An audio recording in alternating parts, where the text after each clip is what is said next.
تو بتائیے کہ اللہ رب العزت کے ہاں کتنا رزق ہوگا؟ تو یقیناً یہ جواب آئے گا کہ ہمارے پاس کوئی بھی ایسا پیمانہ نہیں ہے کہ جس سے ہم یہ بتا سکیں کہ اللہ رب العزت کے پاس کتنا رزق ہے۔ تو وہ رزق اس نے کس لیے رکھا ہے؟ اس مخلوق کے لیے۔ تو کیا اگر ساری مخلوق کو وہ بے بہا رزق عطا فرما دے، اپنے کرم سے اتنا رزق عطا فرما، جتنا چاہے عطا کر دے، وہ اس کے ذاتی کسی کام کا ہے؟ وہ اس کے ذاتی کسی کام کا نہیں ہے۔ وہ اللہ رب العزت نے اگر رکھا ہے تو تمہارے لیے رکھا ہے۔ اس پاک پروردگار نے فرمایا آیت نمبر 9 میں سورہ ہود کی کہ جب میں کسی کو نعمتیں اور رزق عطا کرتا ہوں تو پھر اسے چھین لیتا ہوں، اور چھینتا اس سے ہوں جو اپنے رب کا نا امید اور نہ شکرا ہے۔ تو جس شخص نے یہ خیال بھی کیا، اس کے ذہن میں یہ ارادہ بھی آ گیا، اس کے خیال بھی آ گیا کہ پتہ نہیں میرا کیا بنے گا، مجھے رزق ملے گا یا نہیں ملے گا، پتہ نہیں اتنے دنوں سے کوشش کر رہا ہوں مجھے تو مل ہی کچھ نہیں رہا۔ تو جیسے ہی یہ خیال آیا، اس رب ذوالجلال کا وعدہ ہے کہ اس نے وہ رزق چھین لینا ہے۔ جب رزق چھین وہ لے گا تو تمہیں دے گا کون؟ اللہ رب العزت جب رزق چھین لیتا ہے تو پھر دینے کی طاقت کسی اور میں نہیں ہے۔ تو بات یہاں پہ 3 چیزیں واضح ہوتی ہیں کہ اللہ رب العزت چھینتا وہ ہے جو تمہیں ملنے والا ہے، کیونکہ جو تم نے کھا لیا وہ نہیں چھینتا، اور پھر وہ چھین بھی سکتا ہے اور عطا بھی کر سکتا ہے۔ اور پھر تیسری بات یہ ہے کہ عطا بھی وہی کرے گا جو چھیننے کا انک علی کل شیء قدیر ہے۔ تو اللہ پاک فرماتا ہے کہ تم نا امیدی اور نا شکری کو اپنے دل سے گرہ باندھ کر باہر نکال دو تو میں تمہارا رزق کبھی نہیں چھینوں گا۔ پھر آیت نمبر 10 میں فرماتا ہے کہ اگر میں تمہیں دوبارہ عطا کرتا ہوں تو تم یہ کہتے ہو کہ یہ تو میری ہی کسی محنت کا نتیجہ ہے، تم یہ نہیں کہتے کہ مجھے میرے اللہ نے عطا فرمایا ہے۔ تو دوستان عزیز، یہ رزق کو بچانے کا طریقہ، تو رزق کو بڑھانے کا طریقہ سورہ سبا کی آیت نمبر 39 میں اللہ رب العزت نے فرمایا کہ جس سے چاہتا ہوں رزق اس کا کم کر دیتا ہوں، اور جس کا چاہتا ہوں اس کو فراخی رزق عطا کرتا ہوں۔ اگر تم اپنے رزق میں اضافہ کرنا چاہتے ہو تو میرے دیے ہوئے مال میں سے میرے راستے پہ خرچ کرو۔ تو یہ تمہارے رزق کو بڑھانے کا ایک پیمانہ اللہ رب العزت نے رکھ دیا۔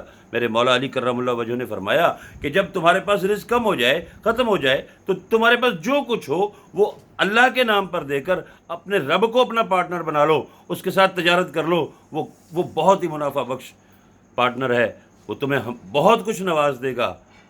تو بات اس سورہ سبا کی آیت نمبر 39 کے حوالے سے میرے مولا نے فرمائی کہ تم اگر اللہ کی راہ میں خرچ کرو گے تو وہ تمہارے رزق کو بڑھا دے گا۔ تو یہ حاتم اسم نے کہا کہ حضور میں نے جو 7ویں چیز آپ سے سیکھی ہے، آپ کی صحبت میں رہ کر، آپ کی صحبت میں 30 سال جو میں نے گزارے، اس میں یہ کہ رزق میرے مالک کی عطا ہے، وہ مجھے عطا کرے گا، میں جد و جہد کرنا میرا کام ہے، میں اللہ کے نام سے نکلوں گا، اور اگر تم خیرات کرو تو تمہارا رزق بڑھتا چلا جائے گا۔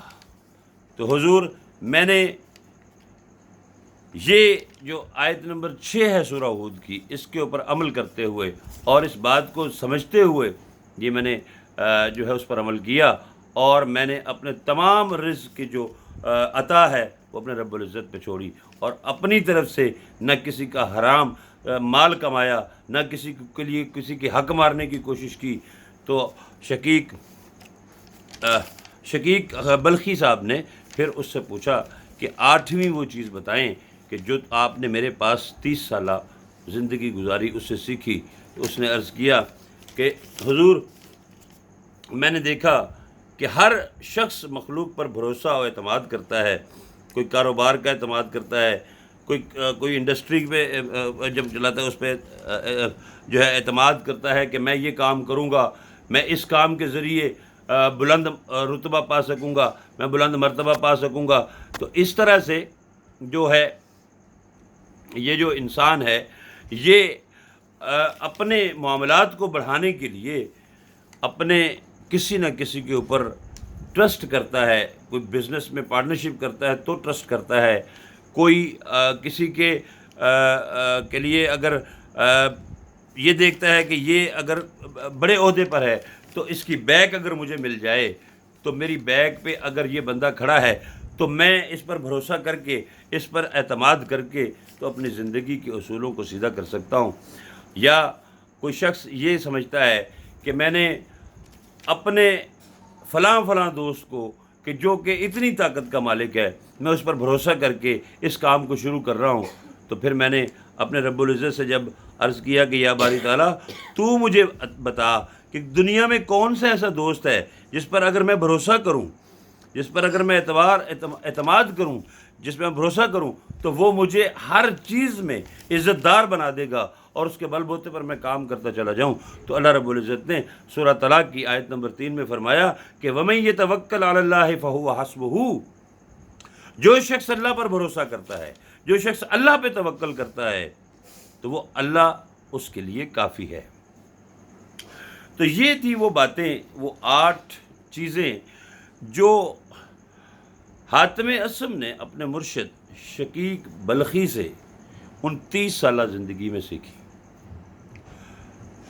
معزز اراکین درویش رنگ، آج کی رات ان سب چیزوں کو کرنے کے لیے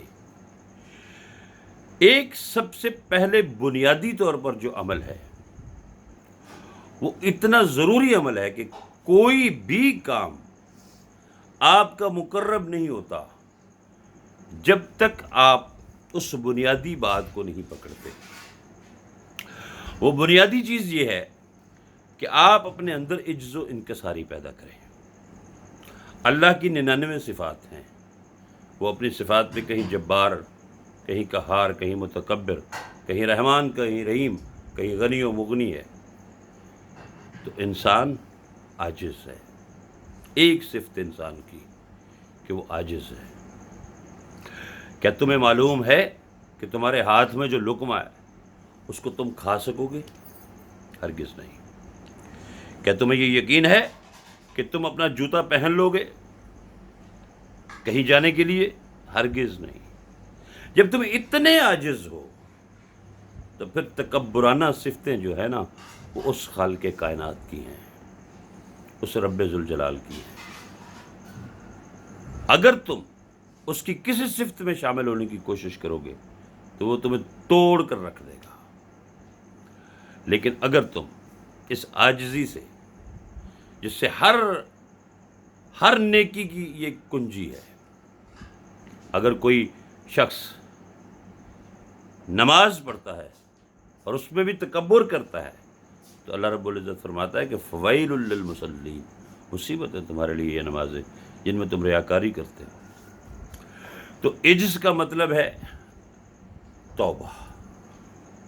آج توبہ کی رات ہے، آج استغفار کی رات ہے۔ ابھی فجر کا وقت ہے، کچھ لوگ روزہ رکھ رہے ہیں کراچی میں یا گرد و نواح میں، اور لاہور میں ہم نے روزہ رکھ لیا ہے۔ بات یہ ہے کہ یہ طلوع فجر تک یہ جو رات ہے اس میں کیا گیا عمل 1000 مہینے سے بہتر ہے۔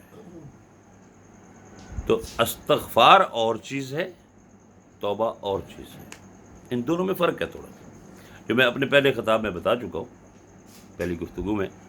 استغفار ہوتا ہے جو تم سے گناہ سرزد ہو گئے یا ہو رہے ہیں ان پر معافی طلب کی جائے، لیکن توبہ جو ہے وہ اس وقت شروع ہوتی ہے کہ آنے والی زندگی میں آپ کوئی بھی عمل جو گناہ کی طرف لے کر جائے اس پر نہ جائیں، اس کو نہ کریں۔ توبہ اس کو کہتے ہیں۔ اگر تم توبہ کر لو گے تو تمہارا نفس مطمئنہ نفس ملہمہ کی طرف چلا جائے گا، اور جب نفس ملہمہ پر عمل کرو گے، نفس ملہمہ اس نفس کو کہتے ہیں کہ جس نے برائیوں کو ترک کر دیا اور اس پر قائم ہو گیا۔ اگر وہ پھر برائی کی طرف بڑھتا ہے تو پھر نفس امارہ کی طرف چلا جاتا ہے واپس، اور اگر وہ برائی نہیں کرتا تو نفس ملہمہ کی طرف جاتا ہے، اور پھر نفس ملہمہ جو ہے اس میں رہ کر اگر انسان نیکی کا آغاز کرے تو وہ نفس لوامہ کی طرف چلا جاتا ہے، اور نفس لوامہ جب قائم ہو جائے تو اللہ رب العزت اس کو توبۃ النصوح کا درجہ دے دیتا ہے، اور نفس مطمئنہ کر دیتا ہے، جس کے لیے اللہ پاک فرماتا ہے کہ یا ایتھا النفس المطمئنہ ارجعی الی ربک راضیۃ مرضیہ فادخلی فی وعدی وادخلی جنتی۔ تو دوستان عزیز، آج رات توبہ کر لیجئے۔ یہ چھوٹی چھوٹی برائیاں ہیں، یہ 8 اوصاف جو میں نے بتائے، یہ جو 8 چیزیں میں نے بتائیں، ان پر آج کی رات ہی یہ عہد کر لیں، اور گزشتہ زندگی جو گزر گئی ہے اس میں جو کچھ ہو چکا اس کے لیے سر مسجود ہو کر اللہ رب الجلال سے معافی استغفار کریں اور توبہ کر لیں۔ یہ توبہ کا وقت ہے، آپ کے پاس ابھی وقت ہے۔ اللہ کا شکر ادا کریں کہ آپ طاقت رکھتے ہیں ابھی بہت ساری اچھائیاں کرنے کی۔ تو آج کی رات ہم عہد کرتے ہیں کہ ہم گناہوں کو اپنی زندگی سے ترک کریں گے، ہم نفس امارہ سے ملہمہ کی طرف جائیں گے، اور اللہ رب الجلال ہماری مدد فرمائے کہ ہم نفس مطمئنہ ہو کر رسول اللہ کے سامنے جب پیش ہوں تو ہماری پیشانی پر رسول اللہ کی شفاعت کی مہر لگی ہو، ہماری پیشانی پر گناہوں کی بھرمار کی بجائے نور کی تجلیاں بکھر رہی ہوں۔ جب ہم آقا علیہ الصلوۃ والسلام کے سامنے جائیں تو میرے آقا فخر سے فرمائیں کہ وہ دیکھو میرا امتی آ رہا ہے، وہ دیکھو میرا اپنا آ رہا ہے۔ تو عزیزان محترم، ابھی نماز میں پڑھتے ہیں، نماز کے بعد پھر ہم دعا کریں گے، اور دعا اجتماعی ہوگی اس رات کی، اور وہ دعا کریں گے، اور اس کے بعد پھر ہمارے آج کی جو رات کی جو گفتگو ہے وہ اپنے اختتام کو چلی جائے گی۔ بس دعا رہ گئی، وہ نماز کے بعد ہم کریں گے انشاءاللہ۔ ملاقات ہوتی رہے گی۔ وما علینا الا البلاغ المبین۔ بہت شکریہ آپ لوگوں کا۔